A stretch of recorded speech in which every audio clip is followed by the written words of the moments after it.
You better run the house because 가만히 날 느꼈어. 윤갑이 여리에게 남긴 마지막 한마디. 강철이의 힘이 되살아났다. 왜 윤갑의 영혼은 팔척귀에게 풀려난 후 여리와 강철을 보자마자 도망쳤을까? 전투는 서서히 막바지에 이르고 있었지만 팔척귀는 갑작스럽게 윤갑을 풀어주었다. 대체 무슨 목적이었을까? 강철은 점점 힘이 소진되는 것을 느끼고 있었다. 인간의 몸은 그를 날로 약하게 만들었다. 이대로라면 여리를 지킬 수 없어. 강철은 속으로 중얼거렸다. 윤갑의 영혼은 피와 진흙으로 얼룩진 옷을 입은 채 거리를 헤매고 있었다. 그는 절망에 빠져 달리며 소리쳤지만 영혼에 불과한 그는 누구에게도 보이거나 들리지 않았다. 극도의 혼란 속에서 윤갑은 본능적으로 집으로 달려갔다. 마당에서 어머니를 본 순간 그는 어머니를 끌어안으려 했지만 그의 손은 어머니의 몸을 그대로 통과했다. 영금 여사는 갑작스레 한기를 느끼며 손에 들고 있던 물건을 떨어뜨렸다. 이상하네. 갑자기 왜 이렇게 찬 기운이 스쳐간 거지? 윤갑은 뒤에서 흐느끼며 어머니를 불렀지만 영금 여사는 아무것도 듣지 못하고 떨어진 물건을 주워 집 안으로 들어갔다. 윤갑은 고통에 무너져 무릎을 꿇었다. 하지만 곧 여리가 자신을 볼 수 있고 분명히 자신을 구할 수 있을 것이라는 생각이 떠올랐다. 여리를 찾아 헤매던 중 윤갑은 갑작스럽게 사랑했던 그녀가 다른 남자와 함께 있는 모습을 보았다. 그 남자가 얼굴을 돌리는 순간 윤갑은 충격에 휩싸였다. 그 남자는 다름 아닌 자신의 얼굴을 하고 있었다. 윤갑은 놀라움에 말을 잇지 못하고 손발이 얼어붙은 듯 굳었다. 여리가 자신의 얼굴을 한 남자의 손을 잡고 다정히 물건을 사는 모습을 보았다. 갑작스럽게 머리를 찌르는 듯한 고통이 몰려왔다. 윤갑은 기억을 되찾았다. 자신이 살해당하던 순간 다른 영혼이 자신의 육신을 차지했다는 사실을 잃었던 기억을 떠올린 윤갑은 황급히 여리를 따라갔다. 하지만 여리와 자신의 얼굴을 한 남자가 집으로 들어가는 모습을 보았다. 어머니가 환한 미소로 달려나와 여리와 그 남자를 맞이하며 밥을 먹으러 들어가는 장면을 목격했다. 그 순간 윤갑의 가슴은 백 조각으로 산산이 부서졌다. 분명 자신이 여기 있는데 아무것도 만질 수 없고 누구도 자신의 부름을 보거나 듣지 못했다. 결국 윤갑은 집을 등지고 나왔다. 그는 다시 무너져 내려앉아 고통스럽게 울부짖었다. 자신에게는 더 이상 아무것도 돌아갈 곳조차 남아있지 않다고 느꼈다. 바로 그때 윤갑의 머리가 다시 극심한 고통으로 찢어질 듯 아팠다. 귀를 파고드는 괴이한 소리가 들려왔다. 보았느냐? 강철이 내 육신을 빼앗고 내 어머니와 내가 가장 사랑한 여인까지 차지했다. 당신은 누구요? 모습을 드러내라. 나는 대법사 풍산이다. 내 말대로만 하면 내 육신을 되찾게 해주마. 안 돼. 절대 여리를 해칠 수 없어. 그건 해치는 게 아니라 이무기 강철의 지배에서 그녀를 구하는 것이다. 하지만 기회는 단 한 번뿐이다. 따르지 않으면 후회해도 소용없을 거다. 한편 궁 안에서는 가섭스님이 팔척귀의 침입을 성공적으로 막아낸 후였다. 여리와 강철은 왕의 부름을 받아 궁으로 들어갔다. 왕은 두 사람에게 김봉인 재상의 죽음을 알렸다. 그날 밤 여리와 강철은 태자의 방으로 가 팔척귀에 대비해 방어 주술을 강화하려던 중 뒤에서 희미한 부름을 들었다. 여리, 나를 구해줘. 여리는 오랫동안 듣지 못했던 목소리에 놀라 몸을 돌렸다. 그녀는 윤갑의 영혼을 보고 충격에 빠졌다. 하지만 윤갑은 여리가 자신을 보자마자 도망쳤다. 여리는 그를 쫓으려 했지만 곁에 있던 강철이 그녀의 팔을 붙잡았다.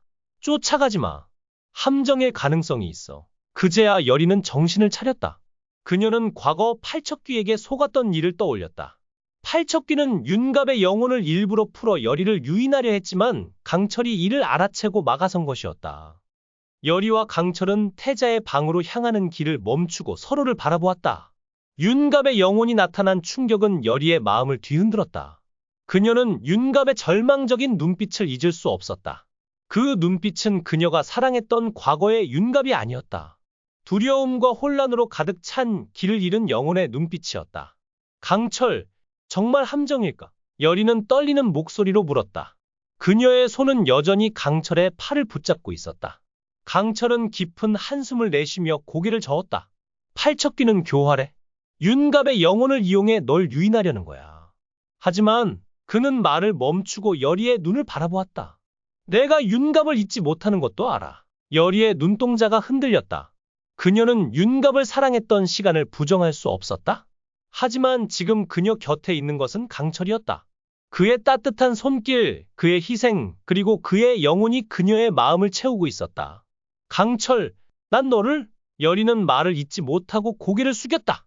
말하지 않아도 알아. 강철은 부드럽게 미소 지었다. 하지만 그의 눈빛에는 깊은 슬픔이 스며 있었다.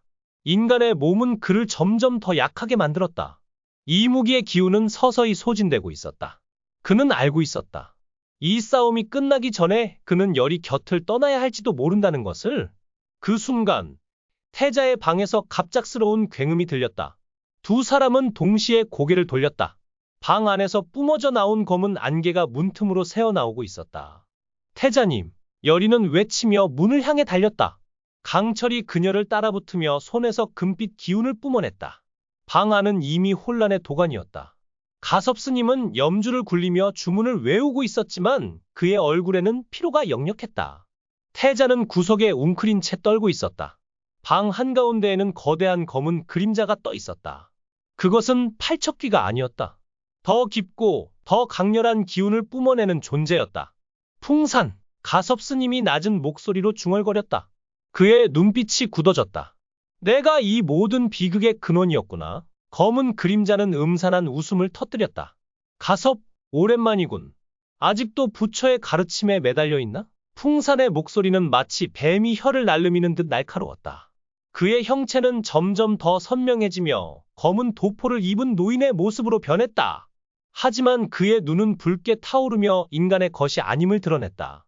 풍산, 내가 왜 윤갑의 영혼을 조종하고 있지? 여리가 앞으로 나서며 외쳤다. 그녀의 손에서 주술의 빛이 피어올랐다. 풍산은 여리를 바라보며 비웃었다. 여리, 내 순수한 주술은 참으로 아름답구나. 하지만 너는 아직 모른다. 이 모든 것은 100년 전 왕실의 배신에서 비롯되었다. 팔척귀는 내 도구일 뿐이야. 나는 단지 정의를 되찾으려는 것뿐이다. 정의? 강철이 이를 악물며 앞으로 나섰다.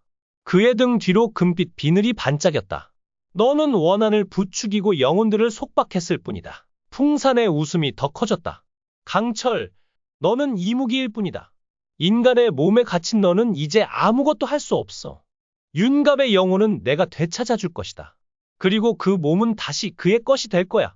여리는 충격으로 숨을 멈췄다.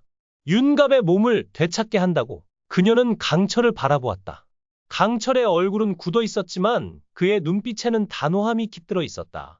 여리, 내가 이 몸을 차지한 건 우연이 아니야. 강철은 낮은 목소리로 말했다. 하지만 내가 여기 있는 동안 너를 지키고 싶었어. 그게 내 선택이었어. 여리의 눈에 눈물이 고였다. 그녀는 강철의 손을 꽉 잡았다. 강철, 난 너를 잃고 싶지 않아. 그 순간 풍산이 손을 뻗으며 검은 기운을 뿜어냈다. 그 기운은 태자를 향해 돌진했다. 가섭스님이 재빨리 염주를 들어 막았지만 그의 몸이 뒤로 밀려났다. 여리, 강철? 태자를 지켜라. 가섭스님이 외쳤다. 여리와 강철은 태자 앞을 막아섰다. 여리는 주술을 모아 방어 장벽을 만들었고 강철은 이무기의 기운을 끌어내 풍산의 공격을 막았다. 하지만 풍산의 힘은 그들의 예상을 훨씬 뛰어넘었다. 그의 기운은 마치 끝없는 어둠처럼 두 사람을 압박했다.